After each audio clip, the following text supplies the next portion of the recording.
Bueno, bienvenidos, compañeros, docentes, padres de familia, a este taller. Vamos a dar inicio. Sí, ya esperamos 15 minutos. Gracias por su puntualidad y por estar presente aquí en este taller. ¿Sí? Les voy a exponer el día de hoy el taller del tema trastorno del lenguaje y la comunicación. Sí, ese es el tema que vamos a ver hoy. Para ello, pues les vamos a mostrar, voy a compartir pantalla.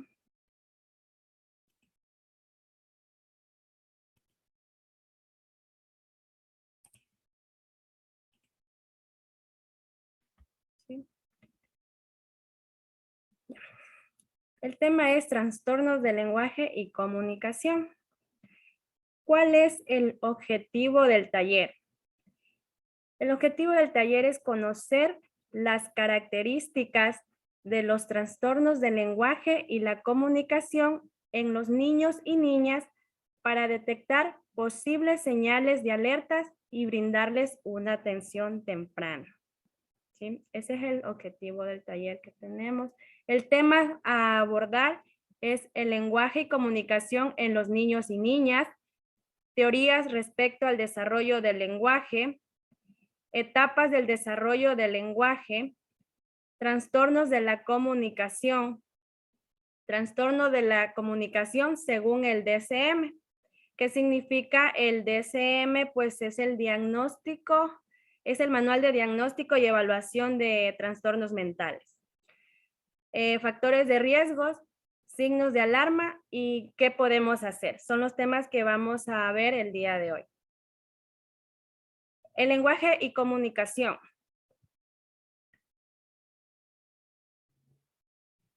El lenguaje es la capacidad de cada ser humano para expresarse, sistema de símbolos que una comunidad emplea para comunicarse.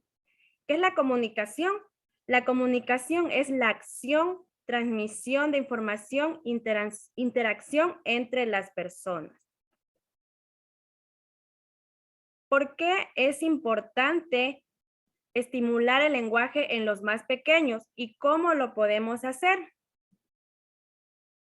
Porque contribuye al desarrollo de la inteligencia, porque desarrolla nuestra capacidad de análisis, porque facilita la comprensión y resolución de problemas, también porque nos ayuda a entender las emociones, es un instrumento fundamental para el desarrollo social y afectivo, y es la forma de estimular a los niños y niñas, es estar siempre en comunicación con ellos.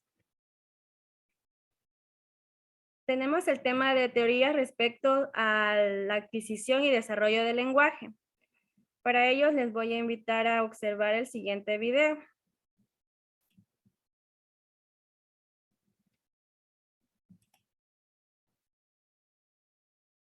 Mi trabajo es hacer que la universidad sea más fácil porque los estudiantes ya tienen mucho.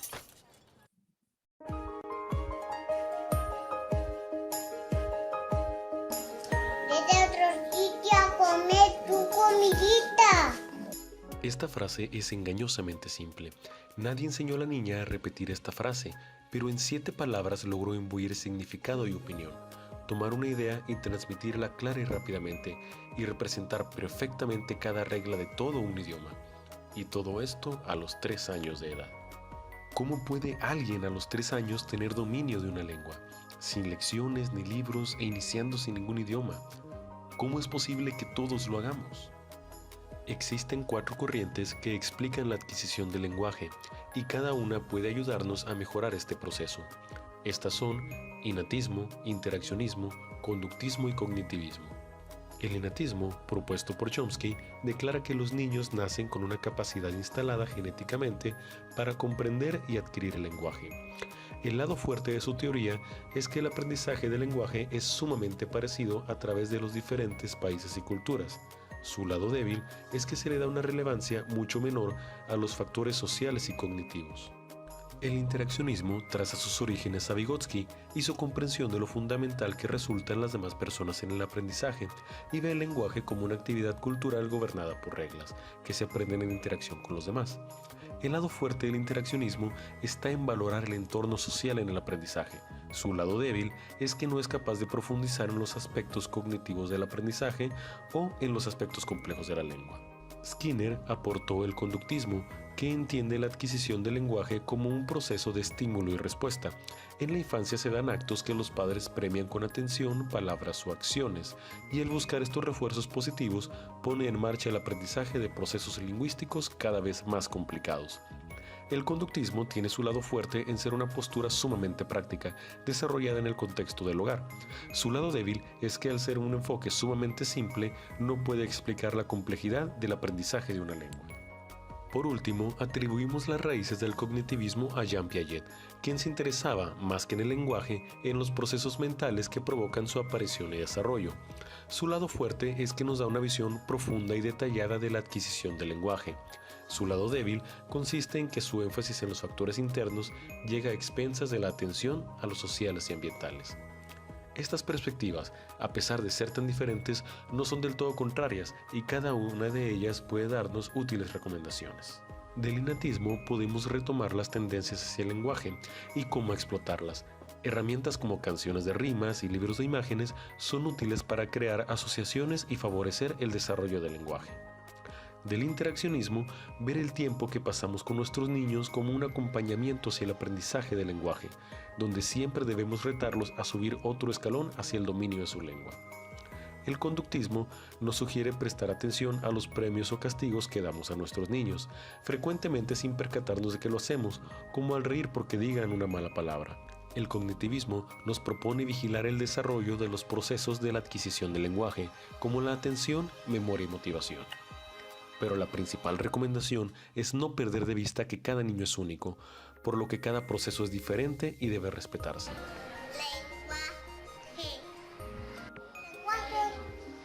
Lenguaje. La aparición del lenguaje en el niño no es materia resuelta.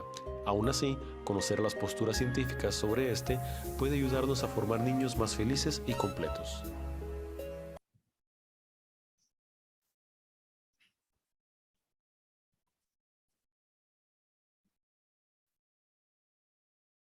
Bueno, como acabamos de ver, el video trataba sobre las corrientes que explican la adquisición del lenguaje y cada una puede ayudarnos a mejorar en este proceso. ¿Cuáles son esas corrientes del lenguaje? El ignatismo, el interaccionismo, el conductismo y el cognitivismo. Las cuales el ignatismo, según la teoría de Chomsky, es la capacidad innata instalada genéticamente para comprender y adquirir el lenguaje. Su lado fuerte de su teoría es que el aprendizaje del lenguaje es sumamente parecido a través de los diferentes países y culturas. Y su lado débil es que le da una menor relevancia a los factores sociales y cognitivos. El interaccionismo, según la teoría de Vygotsky, ve el lenguaje como una actividad cultural y gobernada por reglas que se aprenden en interacción con los demás. El lado fuerte está en el entorno y el contexto social y su lado débil es que no es capaz de profundizar los aspectos cognitivos del aprendizaje en los aspectos complejos de la lengua. El conductismo, según la teoría de Skinner, es un proceso de estímulo y respuesta. El conductismo tiene su lado fuerte, es en ser una postura sumamente práctica desarrollada en el contexto del hogar. Su lado débil es que al ser un enfoque sumamente simple, no puede explicar la complejidad del aprendizaje de una lengua.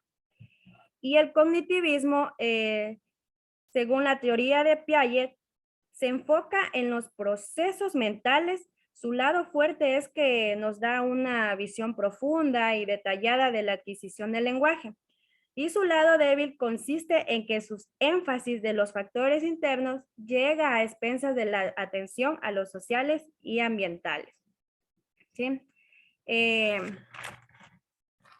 Tenemos también unas recomendaciones, como escucharon en el video, en las cuales nos decía que el ignatismo, una de las recomendaciones es explotar las tendencias innatas de la lengua, como canciones de rimas, libros de imágenes que son utilizadas para favorecer el desarrollo del lenguaje en los niños.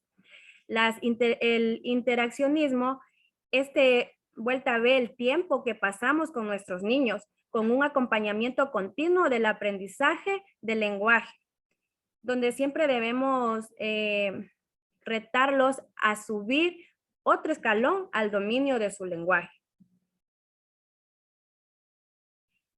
El conductismo sugiere prestar atención a los premios o castigo que damos a nuestros niños. Frecuentemente sin percatarnos de que le hacemos como al reír porque digan una mala palabra, ¿sí?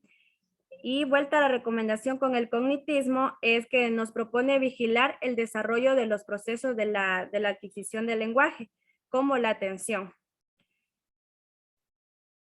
Y no se olviden, como dijo en el video, que lo más importante, lo más principal, la recomendación que releva más, con más relevancia, es no perder la vista que cada niño es único, por lo que cada proceso es diferente y eso debe respetarse.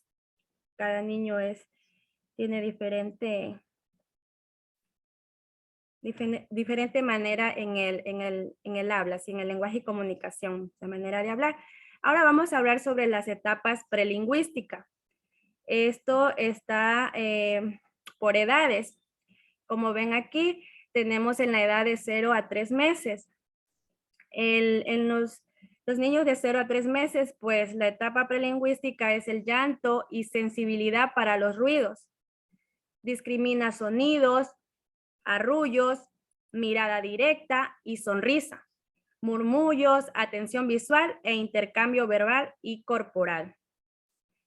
Los niños de 4 a 7 meses, su expresión de estados de ánimos, juegos vocales, sonidos cercanos al gritos, chillidos, gruñidos y parloteos al llorar. Es lo que realizan los niños de 4 a 7 meses en su etapa prelingüística. Los de 8 a 12 meses empiezan con el balbuceo, pronuncian sílabas con mayor dificultad, responden a su nombre, existe la ecolalia y el lenguaje con intencionalidad, y también existe lo que es el yerga. En la etapa prelingüística, en la edad de 1 a 6 años, el niño en la edad de 12 a 18 meses habla social, la imitación de gestos y sonidos, el juego es simbólico, tiene más capacidad comprensiva que expresiva, abundan las preguntas, tiene un interés por el nombre de las cosas y nombra y señala personas u objetos. Los niños en la edad de 18 a 24 meses, ellos realizan frases con sentido completo, existe el aumento significativo del vocabulario, hay errores en la pronunciación, diferencian entre femenino y masculino. También utilizan la tercera persona para referirse a sí mismo y existe la identificación de imágenes al señalarlas. Los niños en la edad de 1 a 3 años, ellos ya aparece el por qué. También construyen frases simples. Ya el lenguaje es telegráfico y existen errores con el singular, con el plural, femenino y masculino. Los niños en la edad de 2 a 4 años mantienen la interacción con el otro, conjuga verbos y las interrogaciones ya no son tan frecuentes. También combinan palabras en oraciones complejas. Los niños de 4 a 5 años, la mayoría de los fonemas se pronuncian adecuadamente. Existen las frases con estructuras complejas, ajustan el lenguaje al contexto y al interlocutor, entiende cualquier mensaje verbal y es capaz de seguir cuentos largos y complejos. Y por último, los niños en la edad de 5 a 6 años, ellos ya pueden aparecer con las dificultades en la pronunciación con la letra R. También utilizan todo tipo de frases utiliza el lenguaje como modo de socialización y también entiende de chistes, de sarcasmos y metáforas, ¿sí? Entonces aquí, como ustedes vieron, las etapas lingüísticas están por edades de los niños. Los trastornos de la comunicación, como al principio les leí, el concepto del lenguaje, de comunicación y el habla, que el lenguaje es importante en la forma, en la función, el uso de símbolos y reglas.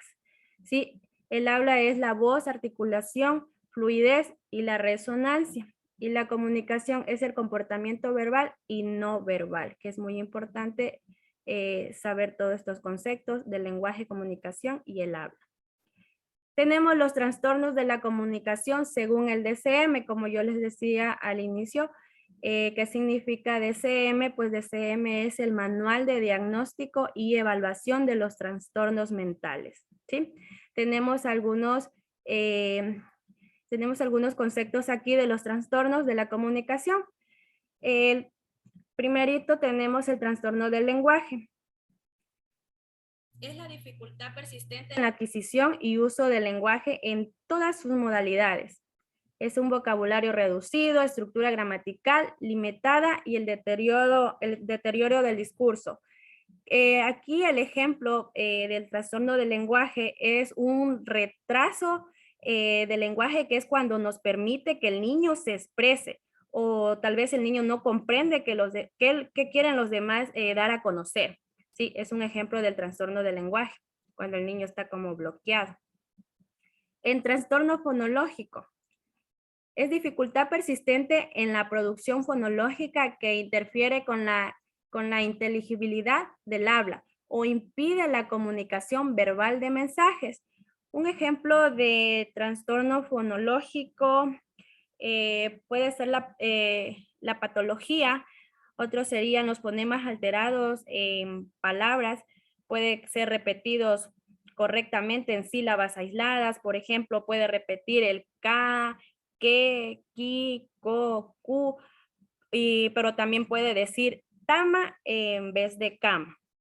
Puede haber esa confusión de los niños al nombrar, no va a pronunciar bien.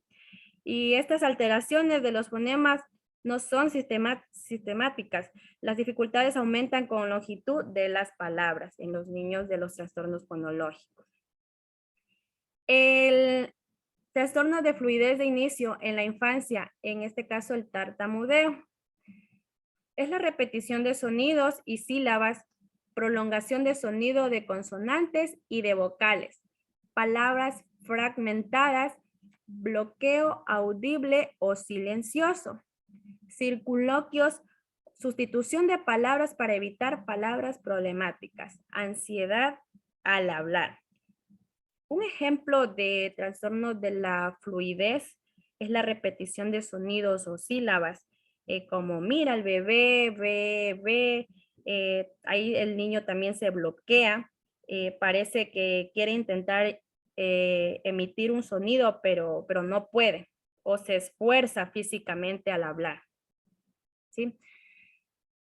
Como tenemos aquí un ojo, hasta los 5 años no hablamos de trastorno, hablamos de dificultades, es decir, porque a veces antes de los 5 años el niño, si no puede pronunciar bien las palabras, eso lo podemos considerar como dificultades. Pasado ya los 5 años en adelante, pues ya se tendría que llevar al especialista encargado para que pueda detectar si es un trastorno del lenguaje o no lo es, ¿sí?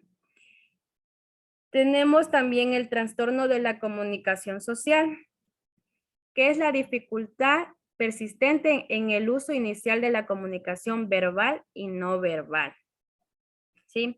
Un ejemplo del trastorno de la comunicación social es que pueden monopolizar la conversación o interrumpirla. Incluso pueden interrumpirla frecuentemente. Algunos hasta dicen cosas que no están relacionadas con el tema de conversación y otros no se atreven ni a hablar, se vuelven callados, tímidos y no reaccionan. Tenemos el trastorno de la comunicación no especificado. Es el caso en los que predominan los síntomas característicos del trastorno de la comunicación que causan malestar, pero que no cumplen todos los criterios del trastorno de la comunicación o del desarrollo neurológico. Un ejemplo de este trastorno de la comunicación no especificado es un trastorno de la voz. Esto es una anormalidad del volumen, calidad, tono, resonancia o vocales. A veces también hasta la voz del niño es ronca, es afónico. Entonces, esto viene a dar un trastorno de comunicación no especificado, ¿sí? Y como les decía anteriormente, que solamente el profesional puede diagnosticar la presencia de un trastorno. Nadie más, no la mamá, no el papá, no el vecino, no nadie. Porque solamente es la persona encargada, que es el profesional, para detectar si existe un trastorno del lenguaje en el niño o no, ¿sí? ¿Cuáles son los factores de riesgos? Porque también existen los factores de riesgos para los trastornos del lenguaje. Tenemos algunos trastornos, como ustedes pueden observar aquí. Uno de ellos es las alteraciones del lenguaje en antecedentes familiares. Otro tenemos infecciones respiratorias, problemáticas, físicos a nivel del aparato articulador. Otro puede ser el problema de alimentación, la succión, el masticar y el atragantamiento. También tenemos la presencia de otros problemas del desarrollo. La dificultad también en la fluidez, que no es superada hasta los 5 años. Los entornos bilingües y la poca estimulación temprana. También las pocas oportunidades de comunicación y relación con pares. También tenemos señales de alerta. Y tenemos las señales de alerta por meses, ¿sí? De 0 a 4 meses tenemos que el bebé no sonríe, el bebé no reacciona ante el sonido, no emite sonidos, no succiona bien. Del 4 a 8 meses no se gira hacia el sonido, el bebé no intenta imitar sonidos, ya no aparece el balbuceo, tampoco responde a entonaciones. De 8 a 12 meses no produce sonidos, no gira la cabeza al oír su nombre, no comprende palabras. De 12 a 18 meses no señala cuando quiere algo, no comprende órdenes sencillas, no dice palabras. De 18 a 24 meses no usa palabras para comunicar, no utiliza el no, no acepta bien la dieta sólida ni mastica. De 2 años no utiliza el juego simbólico, no dice su nombre, mastica con dificultad y no aumenta su vocabulario. De 3 años utiliza pocos verbos, no formula preguntas, no utiliza el plural, tiene babeo. De 4 a 5 años respira con la boca abierta, enseña la lengua al tragar, no interactúa con niños. De 5 a 6 años confunde palabras, trazo poco uniforme al escribir y no pronuncia bien. Y por último, de 6 a 9 años confunde izquierda y derecha. Le cuesta contar, tiene una falta de atención, no comprende lo que lee y escribe números en el espejo. Como podemos ver, pues tenemos estas señales de alerta para los niños en estas edades. Si vemos que están actuando de esta manera, nos podríamos alarmar y llevarle al profesional para que pueda diagnosticar si es que el niño está padeciendo de un trastorno del lenguaje, ¿sí? ¿Y qué podemos hacer ante este caso? Aquí vamos a observar otro video, ¿sí? Para verificar qué es lo que podemos hacer ante este caso.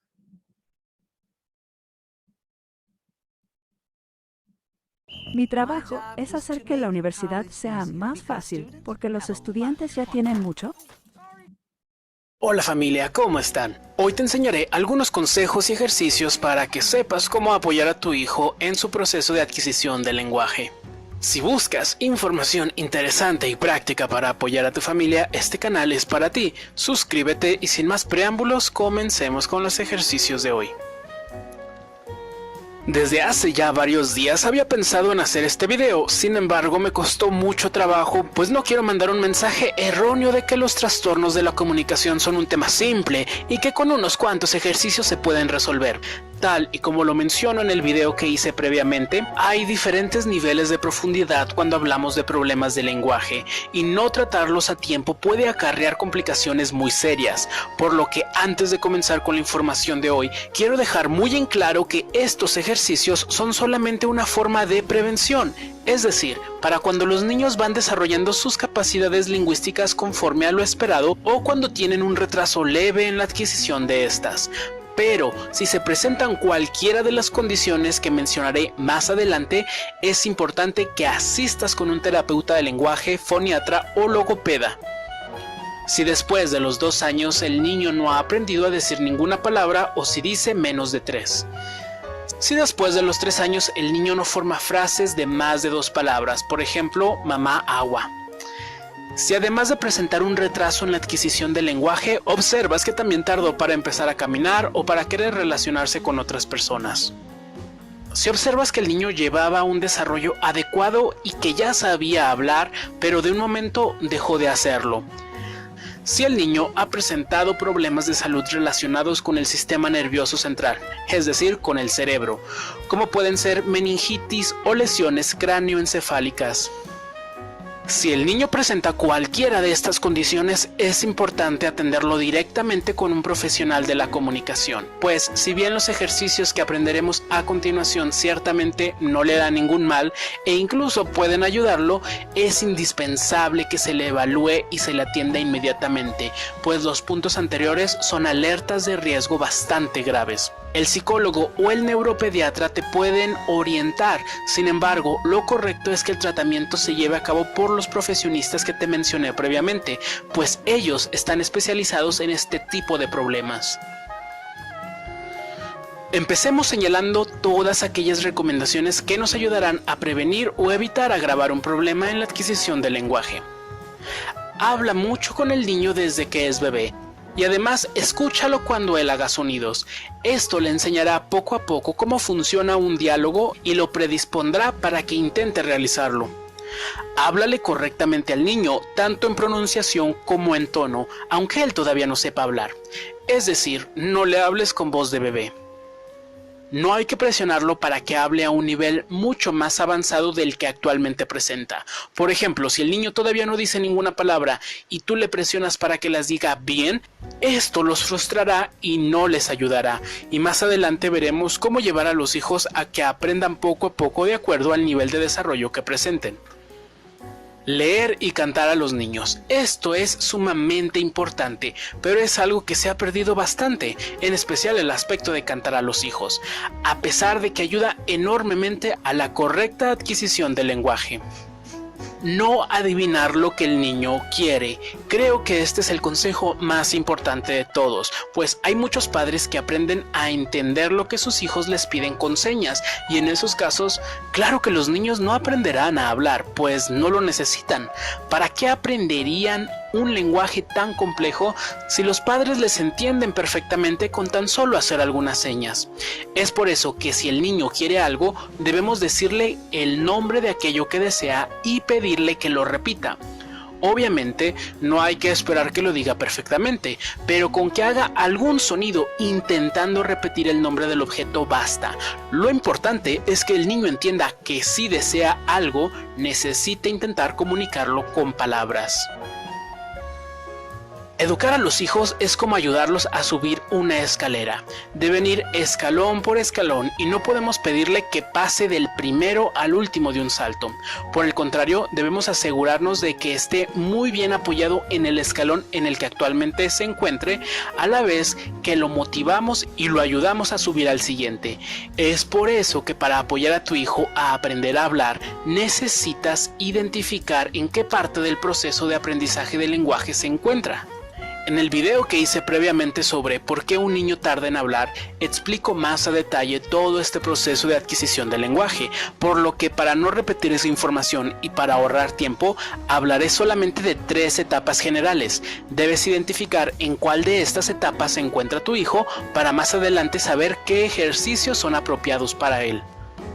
La primera etapa es la etapa del balbuceo, que se caracteriza porque el niño empieza a hacer sonidos. Al principio son sonidos totalmente incomprensibles como y posteriormente empiezan a hacer sonidos más parecidos a los que utilizamos en nuestro idioma, como por ejemplo ba, ba, ma, ma, ma, na. La segunda etapa son las primeras palabras y se caracterizan porque el niño empieza a pronunciar sus primeras palabras como una forma de comunicar o exigir algo. Es muy común que se presente la holofrase, es decir, que el niño repita mucho la misma palabra pero con diferente entonación. Por ejemplo, mamá, mamá, ma, mamá, ma. Al inicio de esta etapa, las palabras muy complejas las pueden expresar únicamente pronunciando el principio o el final de dichas palabras. Por ejemplo, en lugar de decir comer, dicen mer, y esto es totalmente normal.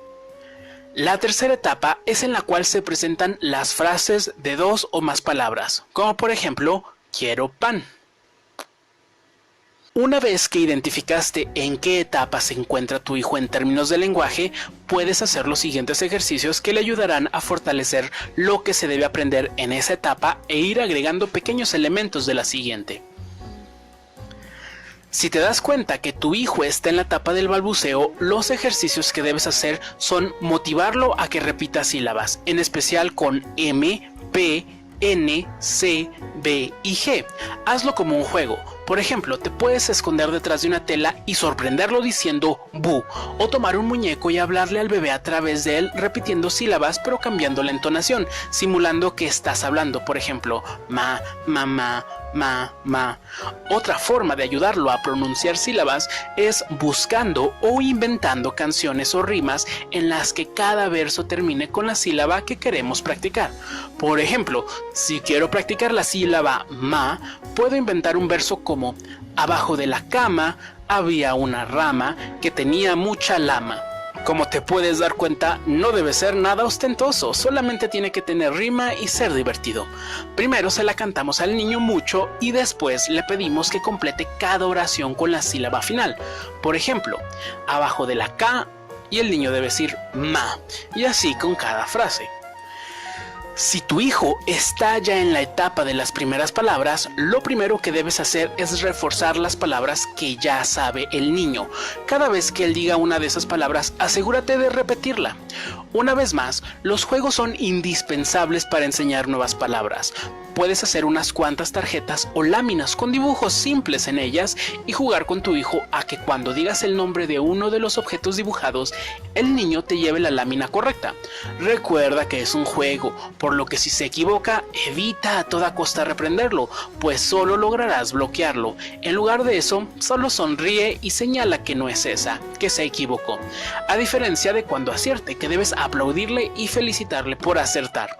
Empieza únicamente con máximo 3 tarjetas, pero posteriormente puedes ir agregando más. Una vez que tu hijo entienda perfectamente el nombre de cada lámina, cambien de papeles y ahora él debe ser quien diga el nombre de la lámina y tú quien se la entregue. Es por eso que debemos empezar con palabras que sean muy cortitas, por ejemplo, agua, pan o sol, que son palabras de una sola sílaba. De hecho, si empezamos con estas palabras de una sílaba, podemos jugar desde la etapa anterior, pues recordemos que en esa etapa trabajamos con sílabas. Pero bueno, después podemos ir agregando palabras de 2 sílabas como mamá, papá, bebé, coma, cama, en fin. Recordando siempre darle prioridad a las palabras formadas con las letras M, P, N, C, B o G. Posteriormente iremos agregando más letras o fonemas según veamos el progreso del niño, entendiendo que las letras o fonemas que el niño no pueda pronunciar posiblemente las sustituirá por sonidos que sí conoce, por ejemplo diciendo cado en lugar de carro, o simplemente las omitirá diciendo oco en lugar de foco. Por último, cuando tu hijo esté en la etapa de formar frases, un ejercicio que puede ayudar bastante es volver a usar versos como en la primera etapa, pero esta vez pidiéndole al niño que complete los versos diciendo la última palabra. Por ejemplo, diciéndole abajo de la. Y el niño debe decir cama. Y así con el resto de la rima. Espero que este video te haya sido de utilidad e interés. Bueno, como pudimos observar en el video, nos hablaba sobre las recomendaciones que nos ayudará a prevenir o evitar agravar un problema en la adquisición del lenguaje. Como ustedes pudieron ver, nos hablaba de que hablar mucho con el niño desde que es bebé, así como escucharlo cuando él haga sonidos. Esto le enseñará poco a poco a cómo funciona un diálogo y lo predispondrá para que intente realizarlo. Otro también punto que decía en el video era que hablar correctamente al niño, tanto en pronunciación como en tono, aunque él todavía no sepa hablar, es decir, no hay que hablarle con voz de bebé, hay que hablarle correctamente para que el niño así pueda tratar de tener un lenguaje claro. No hay que presionarlo para que hable a un nivel mucho más avanzado de que él actualmente presenta. Por ejemplo, si el niño todavía no dice ninguna palabra y lo presiona, pues para que les diga bien, esto lo frustrará al niño y no lo ayudará.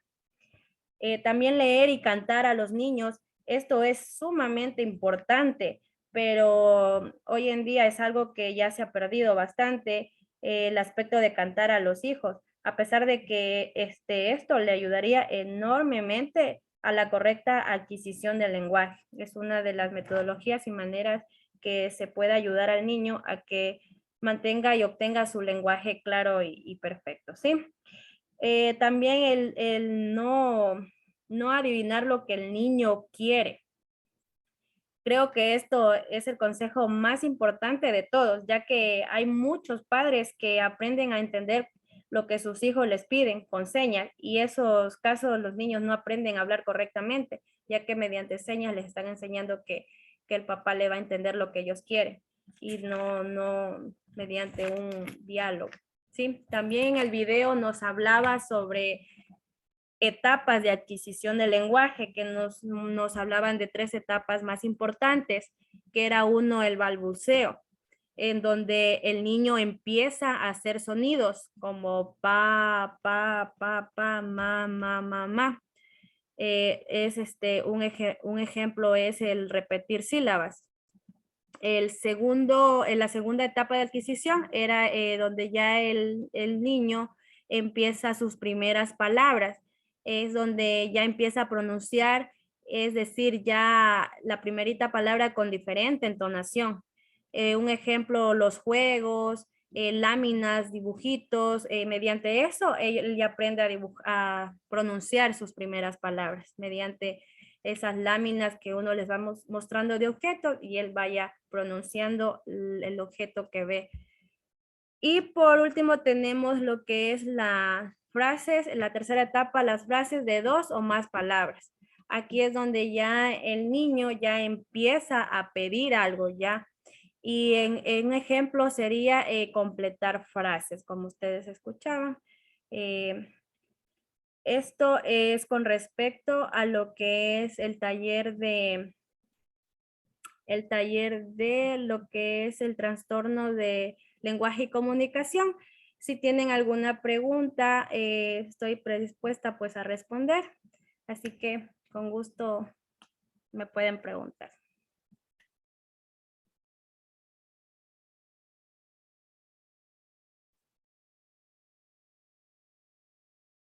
¿Alguna inquietud, alguien duda? Me dice nomás.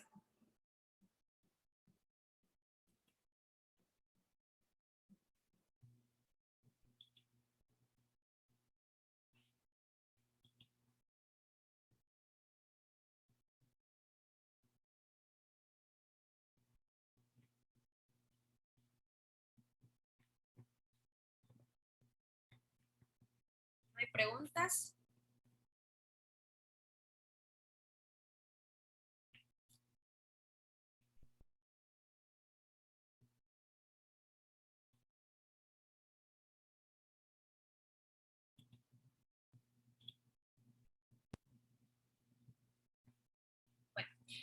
Como no hay preguntas, pues para concluir a lo antes ya es expuesto, es importante saber que la comunicación es un elemento fundamental para comunicarnos con otras personas de la vida diaria. Es por eso que como padres debemos estar pendientes de nuestros hijos, de sus primeras palabras para así poder detectar a tiempo si los hijos tienen un trastorno del lenguaje o no. ¿Sí? De mi parte, pues les agradezco por haberse conectado, por haberme apoyado en este taller, por su participación. Les agradezco. Nadie tiene alguna duda, inquietud, ninguna pregunta. Entonces damos por finalizado este taller. Gracias por su atención.